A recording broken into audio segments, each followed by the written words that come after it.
Hello and welcome back to my channel. This is Didsbury Art Studio and I'm Sally. And in today's video, I've got several different types of fabrics that I want to explore and experiment with.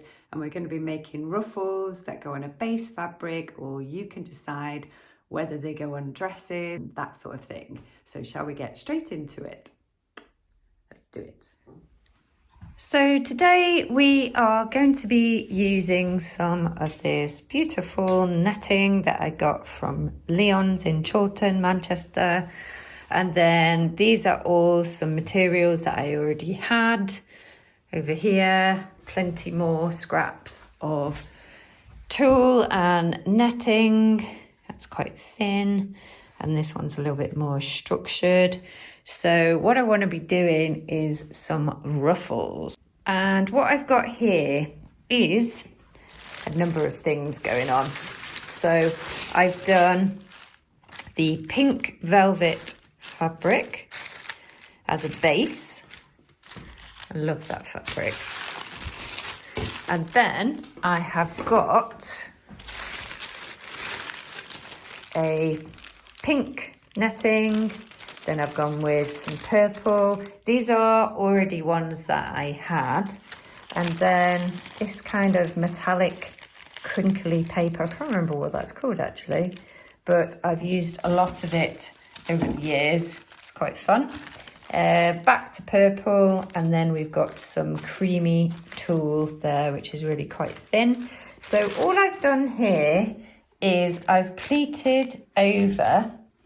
So let me just see if I can just prop you up a minute. So yeah, I've literally just started over here, grabbed all the fabrics except that base one, and just pinned it down like so. Popped my pin in.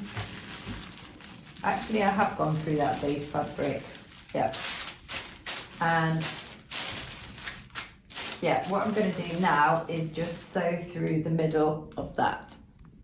And then I'm just going to change it back to the normal presser foot. I had the darning foot on it before. And then I just need to get some thread. So what sort of colour shall we go for? Let's have a look.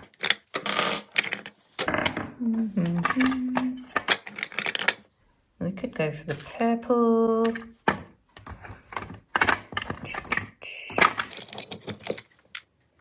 Let's go for the purple. Straight stitch. I'm going to put stitch length at 3. And then I've pleated all the fabrics down with my pins, and I'm going to go straight over the top down to the other end. Go. Straight stitch all the way through the layers, keeping my pleats flat. Wow, it's just so crinkly and noisy, isn't it?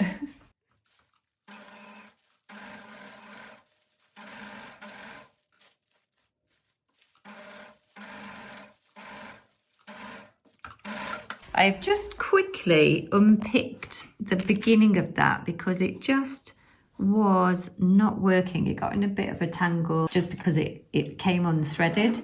So I've used this quick unpick because they save your life. Basically, you can unpick any stitches that go wrong. What I'm going to do now is I'm just going to take the pins out.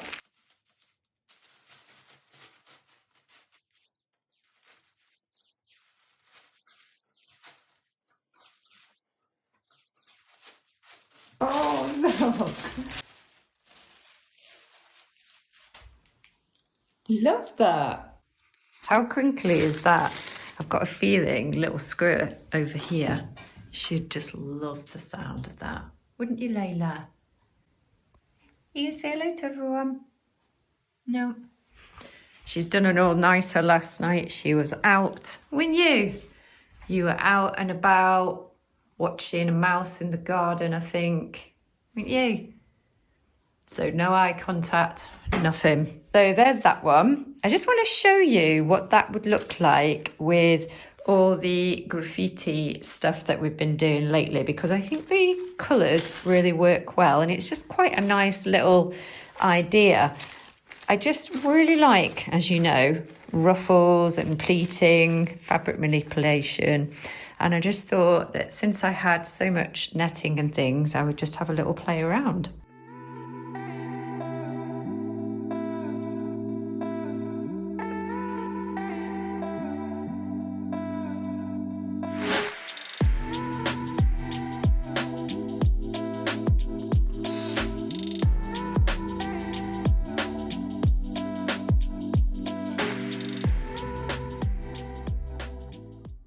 Cool.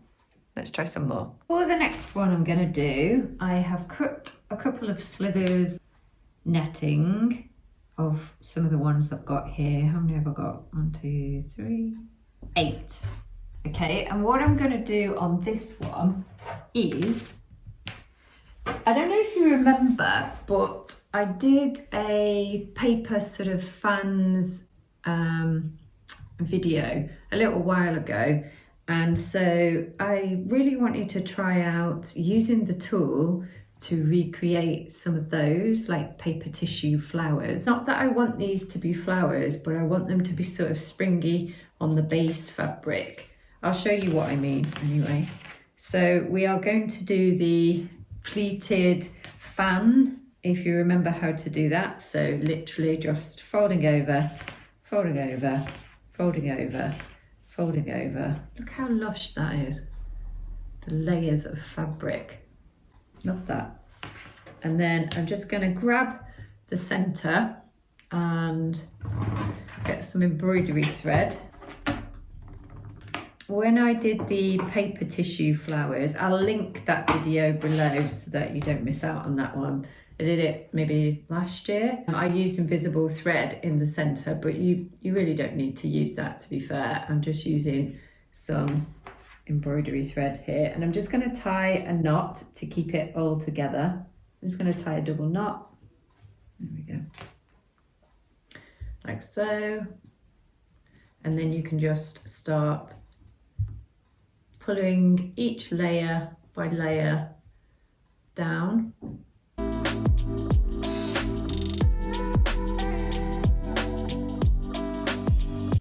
Basically just mess about with getting those the way that you want them. Same on that side, each layer. And obviously compared to that one there, this is a little mini one, done slightly differently. So it's just one way of doing it, but that is rather nice.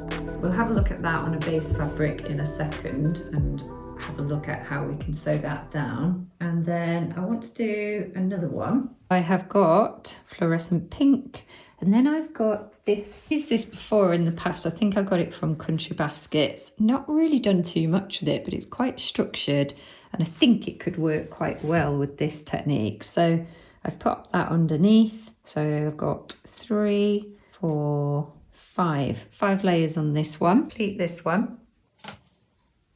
Again, look at those fabrics. How vibrant and cheerful are those? Love those.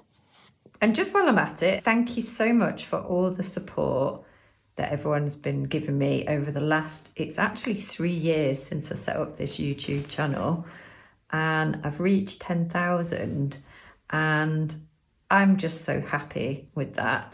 So happy. I heard recently that 3.4% of all that set up a YouTube channel make it past 10,000 subscribers. 3.4%. So I'm just really proud of making that, to be honest with you. And as you know, I really enjoy doing it. And so yeah, just spread the channel as much as you can, really. Friends and family. A friend said to me recently I could think about doing some online teaching and set up courses to be paid. I'm not against this, but I do already do a couple of jobs, and it is definitely the YouTube aspect, making the videos, the creation of the videos and the ideas and developing my skills and techniques too. That's what I'm interested in. And so that's what I want to keep developing.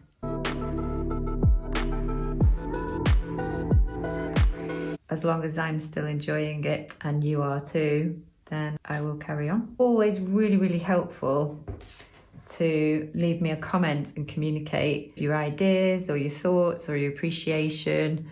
I really, really do value when you get in touch, because as I've said before, you really do feel like you're working on your own and you're not really sure sort of how things are going down.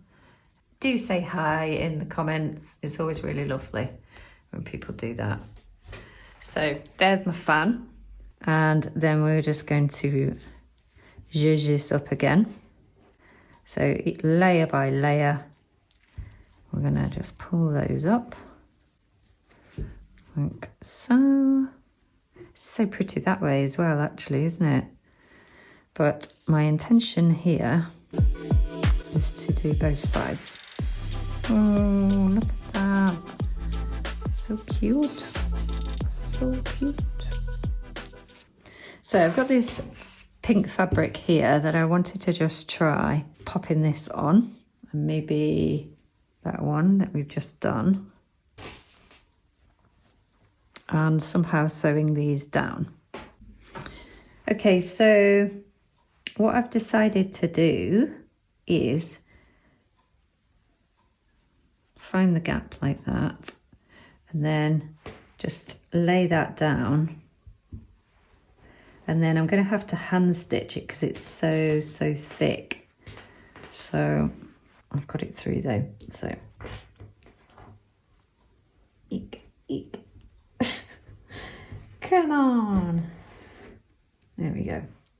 I'm going back down again.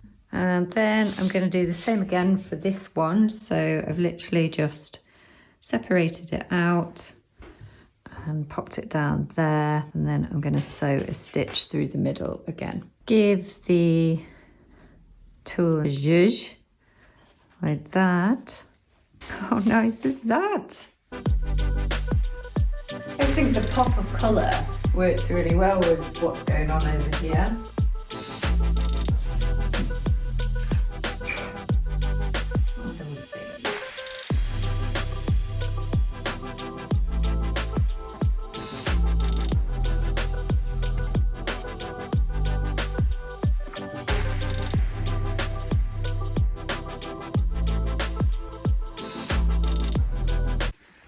You could imagine that one sort of running around a dress or a skirt. They're just so fun, aren't they? I really like that stuff. I might have to do a couple more. And this one I'm really taken with this crinkly in with the tool as well.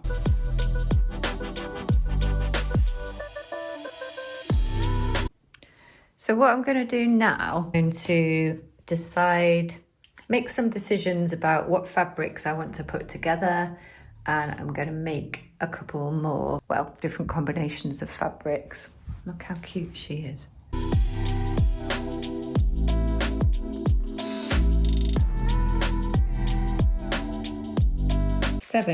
Seven layers, and I seem to have quite a few of those widths already cut, so I'm going to use that as one, and I will gather together a couple more. She was out of focus before. Let's see. Hello. Oh, you're so cute. You want a little tickle? Oh, little tickle. Oh, she's so cute. So nice and fluffy and warm.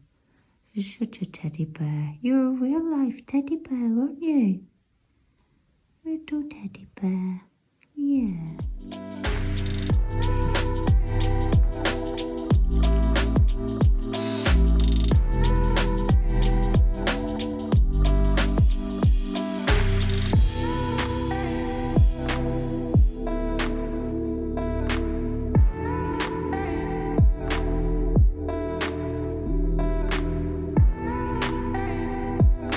This kind of yellowy, luminous netting gorgeous, and this iridescent one.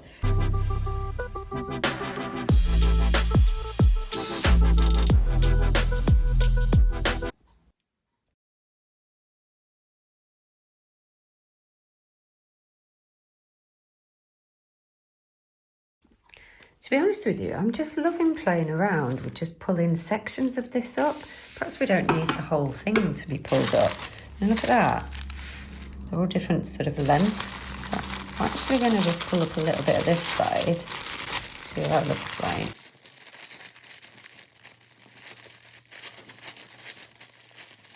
I like it like that, actually. Just doing a little bit of both. So that one I just put some tulle underneath it as a base fabric, and then I just used the sewing machine to sew the top bit and the bottom bit there, and then that one you just saw me put together. So let's try them with the rest of the samples, and there we go. I think the colours link in well. I think the dimension of kind of the scruffy messiness of those pleats there, I think it works well. It links in well, particularly with this little piece over here. So I hope you like.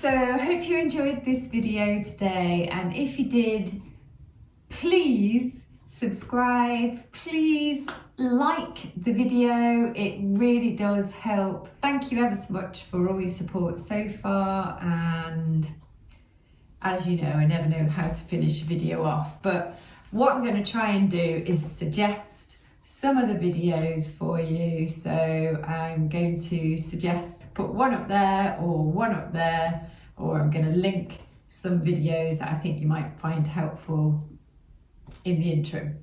And I will see you in the next video. Bye!